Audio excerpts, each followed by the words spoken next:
Hello there, my name's Chris Oates. I'm a Professor of Statistics at Newcastle University, and I'm very pleased to be opening the session on Stein's method in computational statistics as part of the 2020 programme of the MCMC conference.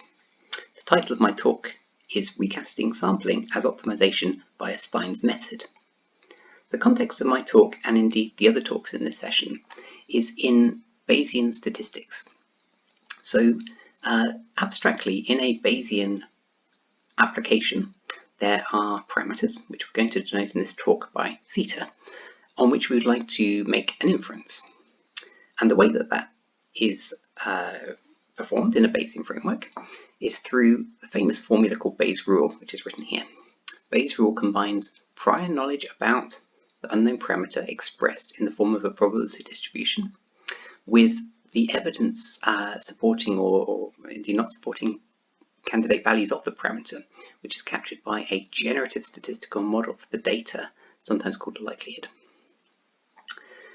Now, the Bayesian paradigm is conceptually very simple and elegant in the sense that once one has specified the prior distribution and the data generating distribution, one can simply form the posterior and conclusions can be reported. That glosses over what amounts to very challenging numerical problems in even quite apparently simple applications of Bayesian statistics. So the issue is this denominator here, which is a normalization constant and takes the form of an integral with respect to the prior probability measure. The issue with this integral is that it's very often numerically intractable. That is to say, we don't stand a chance of being able to accurately approximate the value of this integral using a cubic method. The reason for that is the support of the prior distribution is loosely speaking, very broad with respect to the regions where the likelihood takes large values. And that means that because we don't a priori know where the relevant parts of the parameter space are for this numerical cubature, we struggle to evaluate it. What's typically done in practice is that a Markov chain Monte Carlo method is used instead. Now, the Markov chain Monte Carlo is a method that exploits the ergodic properties of a Markov chain to approximately sample from the posterior distribution, and it's able to set up such a Markov chain in a way that avoids needing to compute that normalization constant. So in particular, it requires only valuations of the prior and the likelihood. It's very popular due in part to the availability of well-supported software, but it's not a silver bullet. And in fact, there are many situations where a Markov chain will perform poorly in the sense that one may run the chain for a very long time and yet not really get representative samples from the posterior distribution. And here's a cartoon of such a situation. Now, this is of course just a toy example, but it illustrates the ideas visually. So imagine this contour plot on the left is the posterior distribution, and we would like to numerically approximate this object. Now, let's suppose for the moment that we can't simply perform cubature. Of course, it would be actually quite straightforward here. One can instantiate a Markov chain, which in this case is being instantiated in the top left corner of the window, and run that chain in such a way that the time limiting distribution where this state visits in the parameter space is equal to this posterior distribution. Now, that's quite easy to set up, but the problem of course is that for a finite computational budget, one has to stop this Markov chain after a finite number of iterations. And that can lead to some of the issues that you see in this picture here. First of all, we see that the Markov chain visited a region of the parameter space, which is a region of very low probability under this posterior distribution P. So these states are not representative of P. Secondly, the Markov chain hasn't spent an equal amount of time in both of those equiprobable components. It's actually spent more time in this case in the bottom left component. Now, what one would ideally want to be able to do is to use the output of this Markov chain to approximate the distribution P in a consistent way. Now, that could take many forms, but the form that we're going to focus on in this talk is we're going to try and select a subset of the states from that Markov chain such that the subset together provides a accurate approximation of the posterior, and that's illustrated in this right panel. The red dots are the states which we've selected, and they have been selected in such a way that we've ignored this initial region, which is often called burn-in, and we've approximately stratified the red dots equally over the two components of the target distribution. Now this is what we'd like to do. It would fix the practical problem of having to stop the Markov chain before it has properly explored the parameter space in the way that it's intended. And it would provide an extra benefit actually, which is that it would compress the representation of the posterior into a smaller number of states. So the output of the Markov chain might be a rather large object, and if we're able to compress that into a small number or a smaller number of red states in this picture, then that may be useful for downstream computation. Right, now let's think just abstractly how one would achieve that kind of post-processing of a Markov chain output. What one would try and do conceptually is to try and identify some performance measure that describes how close an empirical approximation supported on a subset S of states from the MCMC output, how close that approximation is to the posterior distribution that we're interested in. And once they've identified a measure of the closeness, which we're going to call difference just abstractly here, then you could attempt to minimize that over all possible combinations of states which you select, which you include in the subset. And for that to be well defined, you'd fix a predetermined cardinality of the set, the number of red points that you'd like.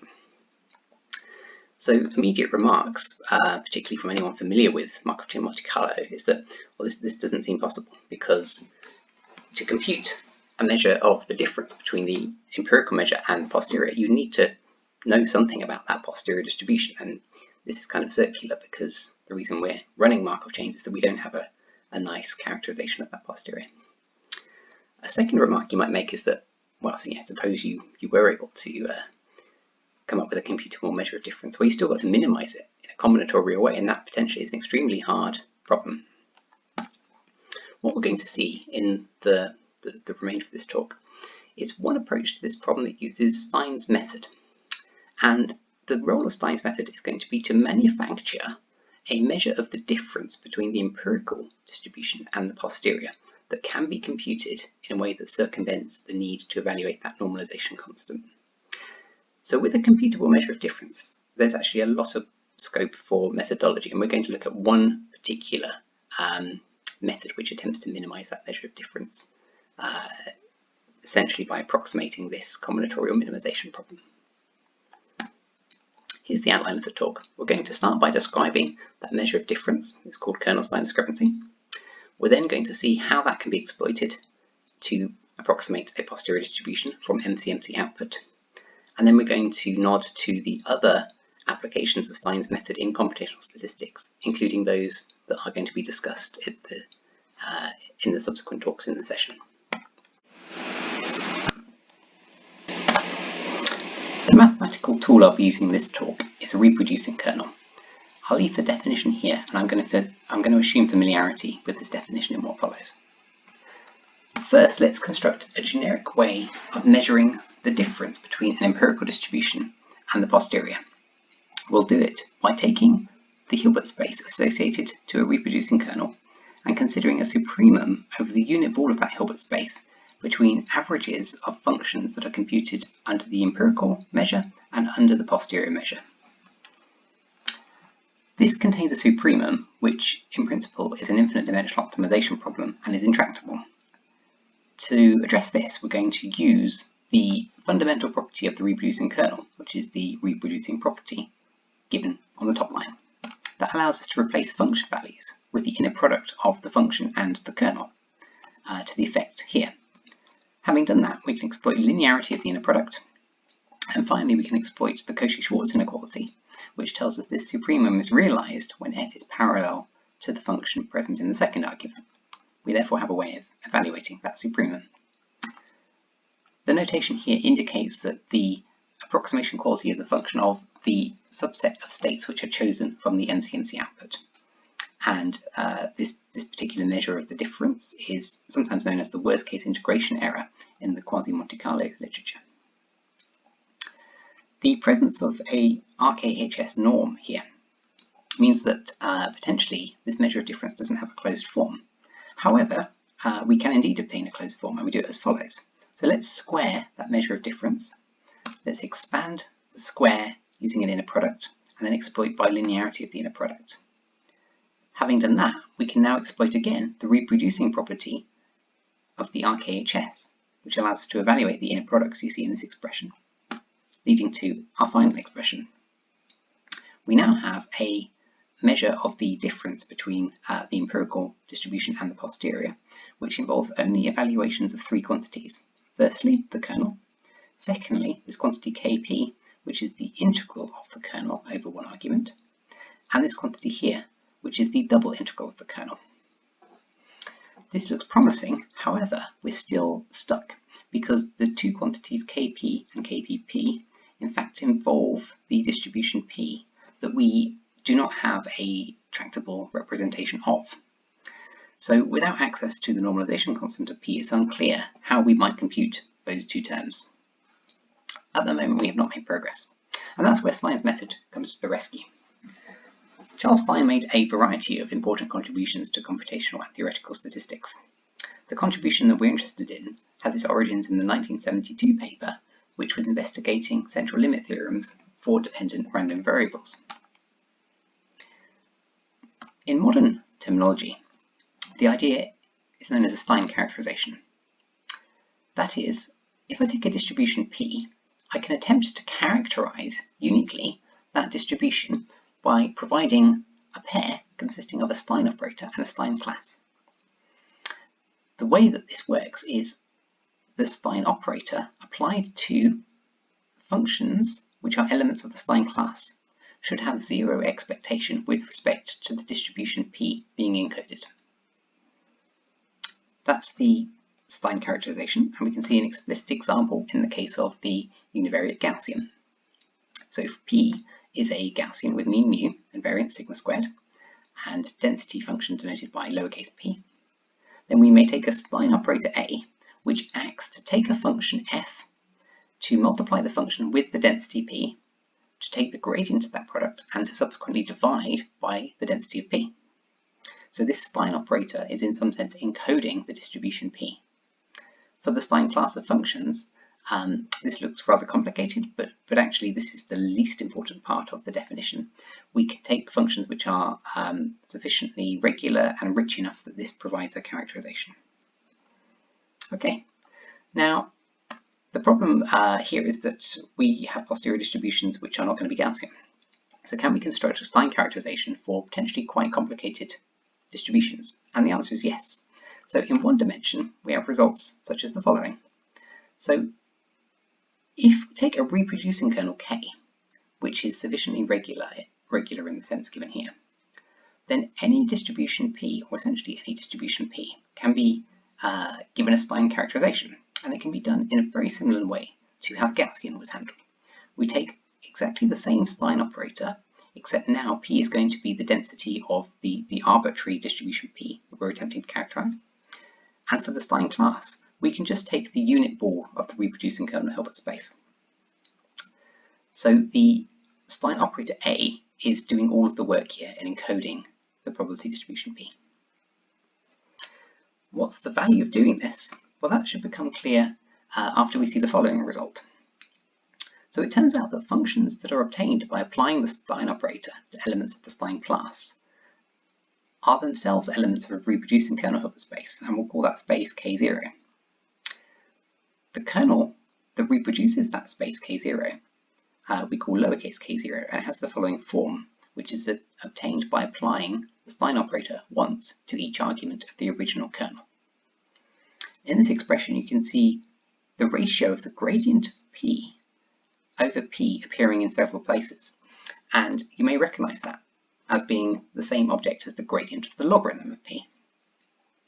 Now, expressed in this form, it becomes clear why the Stein characterization is useful. In particular, if we have a posterior distribution whose density we can evaluate up to a normalization constant, then we can evaluate each of the gradients of the log of that probability distribution, because the gradient operation removes the constant. In particular, if we were to use the kernel K0 in place of K when constructing a measure of the difference between the empirical measure and the posterior, we would automatically, due to the definition of the Stein characterization, have the property that this integral of K0 is 0 and the double integral of K0 is 0. This overcomes the circularity that we arrived at earlier, where in order to compute the measure of difference, we had to evaluate intractable integrals. Here's a pictorial representation of what we've just seen. If I take three functions from the RKHS of the original kernel K, and which are represented by these three lines here, and I apply the Stein operator to them, I obtain three different functions. Now here the Stein operator I've applied is an operator used to characterize this standard Gaussian distribution. And through its application, what we've done is we've ensured that each of these three functions integrates exactly to 0 with respect to this distribution. So what we have is a general recipe for constructing a very flexible class of functions whose integral with respect to the distribution we are interested in is guaranteed to be 0. And we've done that in such a way that we do not require knowledge of the normalization constant of the distribution we're interested in. Plugging K0 into the definition of the difference between the empirical measure and the target gives rise to what has become known as kernel Stein discrepancy. And as we've just seen, it's computable. We would like to be able to say that kernel Stein discrepancy is a sensible measure of difference. And what sensible means in this case is that if kernel Stein discrepancy takes very small values, we would like the empirical measure to in some sense be close to the posterior distribution, or a good approximation of that distribution. Now it turns out that this is true under suitable conditions. The main condition being that the kernel K should satisfy certain regularity conditions, which the inverse multi-quadrate kernel does indeed satisfy. And in that setting, Jackson Gorham and Lester Mackey were able to show that the convergence of KSD to 0 implies the weak convergence of the empirical measure to the posterior. Conversely, the convergence in Wasserstein of the empirical measure to the posterior implies the convergence of the kernel Stein discrepancy. So minimizing kernel Stein discrepancy makes practical sense for the purpose of developing algorithms. So how do we use this property? There are several ways to do this, and the method I'm going to talk about now is perhaps one of the simplest methods you could consider. So we're going to assume that one has run a Markov chain to obtain a sample path, and we're going to attempt to select states from that sample path in such a way that the empirical measure constructed using those states is a good approximation of the posterior distribution that the Markov chain was attempting to target. How do we do that? Well, what we're not going to do is attempt to solve that combinatorial optimization problem from a few slides back. Instead, we're going to run a greedy algorithm, where our first point is chosen to be the point visited by the Markov chain that has the highest value of the posterior density. And of course, that's possible to find without using the normalization constant.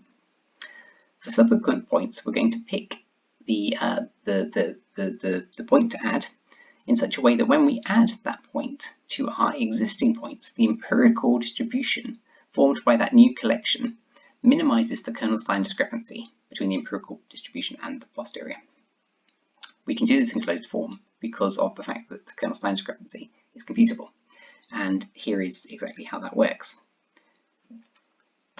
The computational cost of doing that is order of m times n for the addition of each new point, for the addition of the mth point. So what that means is if we are attempting heavy compression of the MCMC output, meaning that m, the number of points we select, is much smaller than n, the length of the Markov chain, then the computational cost of running this procedure, which we call Stein thinning, should be negligible with respect to the cost of running the original Markov chain. The image that we saw earlier of the red states that were selected from the sample path were in fact generated automatically using Stein thinning. The full details are provided in this technical report, and software is available in MATLAB and Python that requires no user set parameters. It's completely automatic. If we compare the empirical approximation provided by these red dots to the empirical approximation provided by running the Markov chain and stopping after a certain point, we obtain orders of magnitude lower kernel Stein discrepancy. So the black curve here is the approximation produced by the Markov chain. The red curve is the approximation produced by taking m of these states selected from the same MCMC output. Not only are we better at finite m, we obtain a better approximation than is possible by just taking the complete MCMC sample path in totality. And that's because we're able to provide bias correction.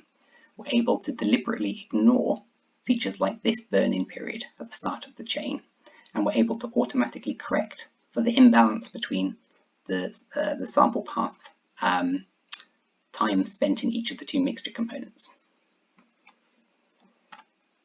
So that was an advertisement for one particular application of Stein's method in computational statistics, but it's a very interesting and active area of research. And on the final slide, I'd like to advertise other applications that are equally interesting, some of which will be described later in this session. So Stein thinning attempts to post-process MCMC output, but one could attempt to actually optimize the location of these red dots in a continuous sense over the parameter space. Methods to do that have become known as Stein points, and in these two papers, whose references will appear on the following slide, the authors attempted to essentially implement a method along those lines. Theoretical and empirical results support that idea. In Stein importance sampling, one attempts to take, for example, Markov chain multicolor output and to re-weight that output in such a way that states which are useful in the approximation of the posterior are assigned higher weight in a sense. Now that's very similar to the Stein thinning approach, but it doesn't attempt compression. Empirical and theoretical results for this approach are provided in these two papers here. In Stein variational gradient descent, analysis that's closely related to kernel Stein discrepancy is used to construct a gradient flow on the space of probability distributions in such a way that the posterior distribution is left invariant.